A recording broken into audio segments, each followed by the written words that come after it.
Sukses itu diukur dari berapa kali kita jatuh, berdiri, dan berlari lagi. Bagaimana caranya kita membuat keputusan yang terbaik di antara yang paling rumit gitu ya. Itulah pembelajaran kita. Bluebird sebagai perusahaan yang sudah 50 tahun pada saat itu, kita sudah menghadapi banyak sekali tantangan. Tapi kita belum pernah menghadapi tantangan sebesar pada saat pandemi. Kenapa? Karena kita nggak bisa ngeliat tantangannya. Pada tahun itu meskipun perusahaan membukukan rugi, beasiswa Bluebird tetap berjalan.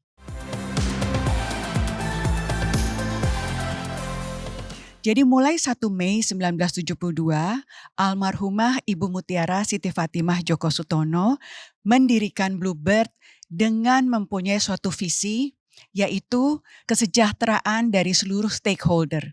Stakeholder itu termasuk di dalamnya shareholder, termasuk di dalamnya para customer, termasuk di dalamnya para karyawan, para pengemudi dalam hal Bluebird, dan juga semua yang bersentuhan dengan kegiatan dari bisnis Bluebird Group itu sendiri. Yang tidak kalah pentingnya adalah lingkungan hidup juga. Bluebird adalah burung pembawa kebahagiaan.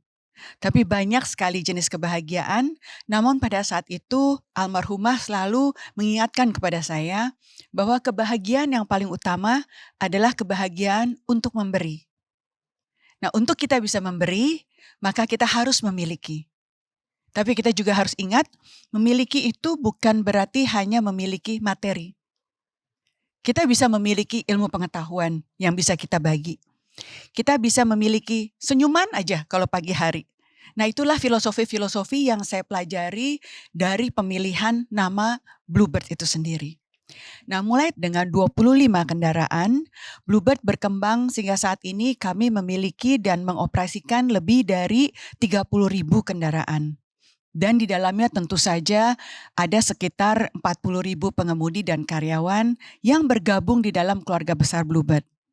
Namun perjalanan Bluebird selama 53 tahun itu nggak mudah. Ya pada saat itu, pada saat Bluebird berdiri dengan 25 kendaraan, pesaing-pesaing kita itu sudah merupakan perusahaan-perusahaan besar. Jadi kalau misalnya para hadirin di sini pernah mempelajari mengenai David versus Goliath, nah kita pada saat itu adalah David-nya. Namun dengan bermodal tekad yang kuat, dengan nilai-nilai dasar yaitu kejujuran, yang pertama pada saat itu, dan kita juga percaya bahwa sukses yang berkesinambungan itu harus dilakukan step by step, berdasarkan kerja keras, disiplin yang tinggi. Dan value keempat dari awal berdirinya Bluebird adalah kekeluargaan. Nilai-nilai kekeluargaan itu benar-benar dari awal dimasukkan ke dalam nilai-nilai perusahaan. Dengan berjalannya waktu, kita juga menghadapi banyak sekali tantangan. Kita juga sudah berevolusi dan selalu berusaha beradaptasi terhadap teknologi yang ada. Mungkin di sini tidak ada yang tahu bahwa sebenarnya Bluebird itu adalah perusahaan taksi pertama di dunia yang meluncurkan taksi mobile reservation pada tahun 2012. Jadi sebelum adanya Uber, sebelum adanya online company yang lain. Namun apa yang sebenarnya terjadi? Nah, seringkali kita pada saat bertransformasi, pada saat kita melakukan pembelajaran, itu kita terlalu terfokus kepada apa yang harus kita lakukan pada saat ini. Nah, sehingga pada saat itu meskipun kita sudah setiap kali berusaha untuk beradaptasi dengan perkembangan teknologi, tadi sebelum 2012 misalnya kita juga sudah melakukan call center 24 jam. Kita juga perusahaan taksi pertama di Indonesia yang memasang AC di dalam taksinya. Kita perusahaan taksi pertama di Indonesia yang menggunakan radio untuk sistem reservasi. Kita juga punya sistem mendalam dengan mainframe dan sebagainya pada saat itu. Karena Bluebird dari awal berdiri selalu mengutamakan produktivitas dan efisiensi. Dan kita percaya teknologi itu akan membantu kita dalam melakukan pekerjaan kita. Nah, kembali lagi tadi cerita saya yang 2012 kita meluncurkan taxi mobile reservation, kok bisa kena adanya tantangan pada saat 2015 ya. Saya nggak tahu di antara hadirin sekalian ingat nggak pada saat itu pernah terjadi suatu demonstrasi besar-besaran di luar dari perusahaan-perusahaan transportasi darat yang ada di Indonesia. Sehingga pada saat itu terkesan bahwa oh ini perusahaan-perusahaan lama pada nggak mau berkembang nih, nggak mau beradaptasi dengan teknologi yang ada. Padahal pada saat itu kami mungkin terlalu terfokus kepada hal-hal yang kita lakukan incremental growth pada saat itu ya. Sehingga mungkin kita lupa melihat bahwa perkembangan di dunia ini segitu cepatnya. Yang pertama kali kita harus menyadari bahwa cara kita melihat dunia itu harus berbeda dengan sebelumnya. Saya sampaikan internally, dulu nih kita jago banget nih sebagai Formula One driver gitu ya. F1 itu udah jago banget. Karena kita udah hafal rute-rutenya dan sebagainya, kita udah hafal instrumen-instrumennya. Tapi ternyata sekarang kita harus menjadi rally car driver. Nah itu berbeda gitu kan. Lingkungannya juga berbeda, kita harus masuk ke hutan, banyak sekali perubahan-perubahan yang terjadi. Sehingga kita harus selalu sensitif untuk melihat hal-hal apa yang bisa kita pelajari dari perubahan-perubahan di luar sana. Sejak saat itu kita lebih peka. Jadi bukan berarti sebelumnya kita tidak berusaha untuk selalu memberikan layanan terbaik, tetapi kita menjadi lebih peka untuk menggunakan instrumen-instrumen yang lain sehingga kita bisa lebih mendekatkan diri kepada keinginan dan perubahan-perubahan kebutuhan dari customer kita, dari lingkungan kita, dari pengemudi kita dan karyawan kita sendiri juga. Nah, pada saat setelah kita menghadapi tantangan digitalization pada saat itu, kita melakukan perubahan strategi sedikit. Kita mempunyai satu strategi yang dinamakan 3C. Ya, kita consolidate karena bagaimanapun juga kita perlu mengenal diri kita sendiri dan kita perlu melakukan efisiensi dan produktivitas sehingga kita siap untuk menghadapi tantangan-tantangan di luar. Kita harus collaborate. Jadi kita berkolaborasi dengan banyak institusi lain karena kita yakin sebagai perusahaan kita mempunyai kekuatan tapi kita juga mempunyai kelemahan. Nah, karena tujuan utama kita adalah bagaimana kita bisa memberikan layanan yang terbaik kepada pelanggan kita. Oleh sebab itu kita bisa mencoba untuk mencari, oh kalau gitu kita berkolaborasi dengan siapa ya, sehingga kita bisa lebih mudah dan lebih cepat dalam beradaptasi. Dan yang ketiga adalah co-create. Co-create itu artinya kita mulai melihat hal-hal baru apa yang kita bisa lakukan dengan bekerja sama dengan generasi baru, dengan para startup misalnya. Jadi kita meluncurkan 3C strategi pada saat kita menghadapi digitalization pada tahun 2015. Baru kita mulai meningkat, kemudian tahun 2018 kita sudah mulai alih generasi.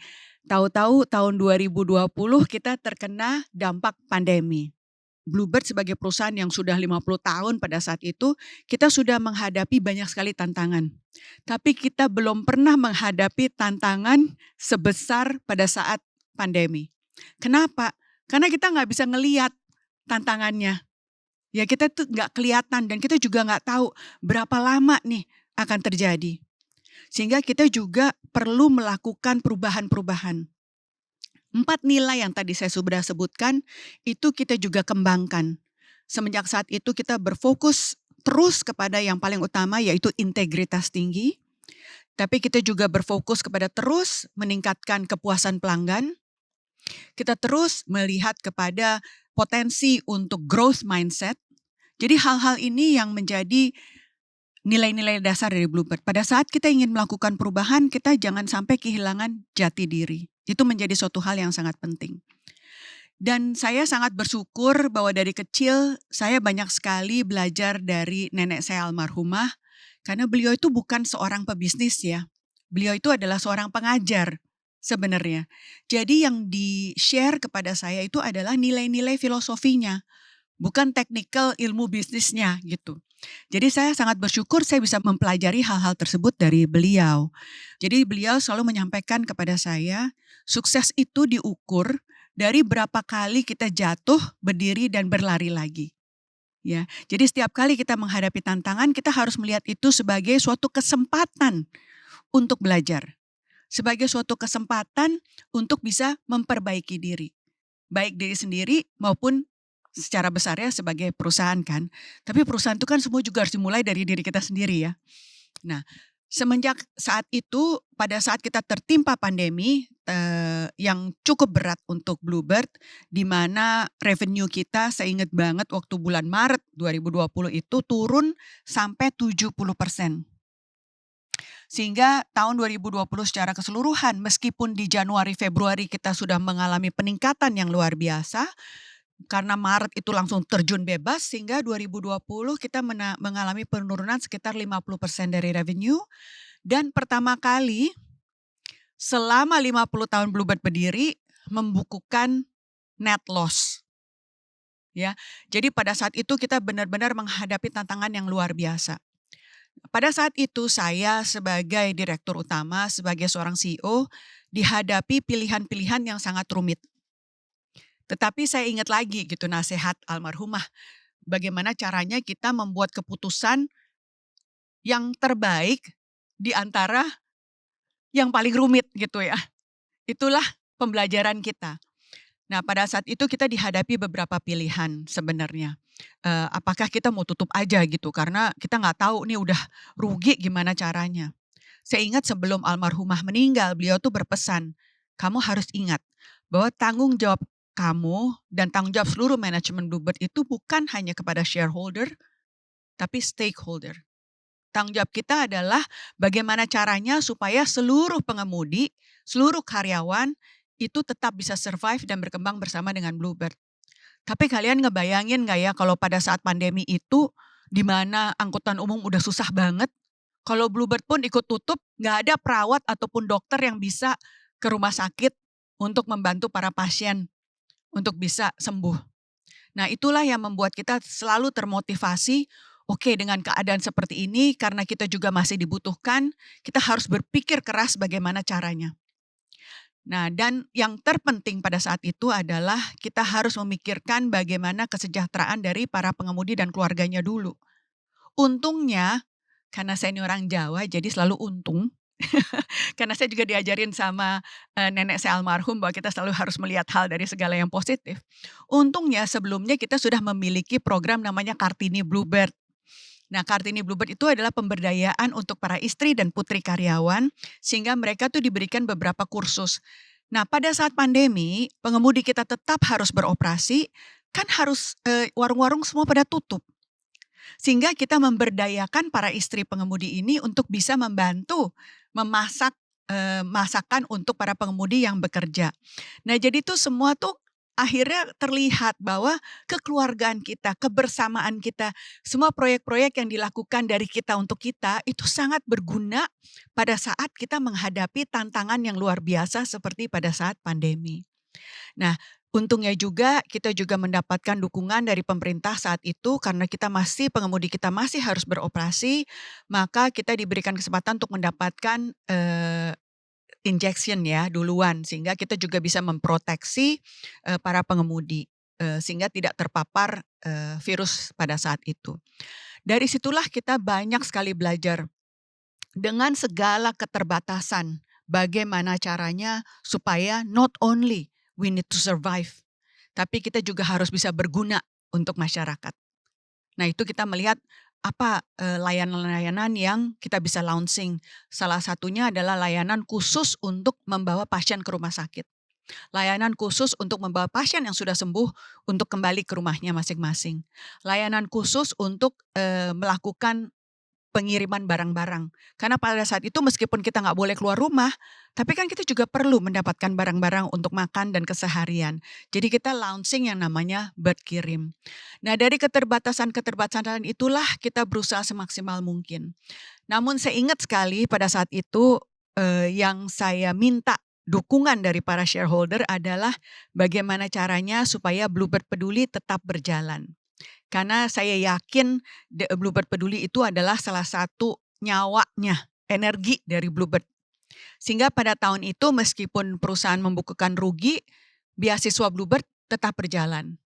Dan itu saya yakini sebagai salah satu bentuk atau sebagai salah satu sumber energi sehingga para karyawan, para pengemudi mau terus untuk melakukan tugas-tugasnya dengan sepenuh hati. Nah, syukur alhamdulillah setelah menghadapi tantangan yang luar biasa pada saat itu, dalam waktu 1 tahun kita bisa berhasil melakukan turnaround. Jadi dari membukukan rugi 160 miliar, dalam waktu 1 tahun 3 bulan kita sudah bisa membukukan profit lagi. Dan itu tidak mungkin terjadi kalau pada saat pandemi kita semua langsung give up. Itu tidak mungkin terjadi kalau kita sebelumnya tidak merintis adanya kegiatan-kegiatan yang sifatnya kebersamaan dan kekeluargaan. Jadi kepercayaan itu saya yakini tidak bisa dibangun dalam waktu semalam. Kepercayaan itu harus dibangun, kepercayaan dan kebersamaan itu harus dibangun step by step dan selama bertahun-tahun. Nah, dengan berjalannya waktu setelah kita melalui masa pandemi, kita sudah melalui tantangan yang terberat selama 53 tahun. Alhamdulillah sampai saat ini kita masih terus berkembang dengan perkembangan revenue yang masih 2 digit dan juga bisa berhasil mempertahankan profit yang cukup baik. Nah, apakah profit itu menjadi tujuan akhir? Akhirnya kembali lagi seperti yang disampaikan yang saya pelajari dari almarhumah dan juga orang tua saya. Pada saat yang kebahagiaan yang paling utama adalah kebahagiaan untuk bisa memberi. Jadi profit sebuah perusahaan itu adalah alat sehingga kita bisa berkembang lebih besar lagi, sehingga kita bisa memberikan impact yang lebih luas lagi kepada para pengemudi, kepada para karyawan, dan juga kepada pelanggan kita.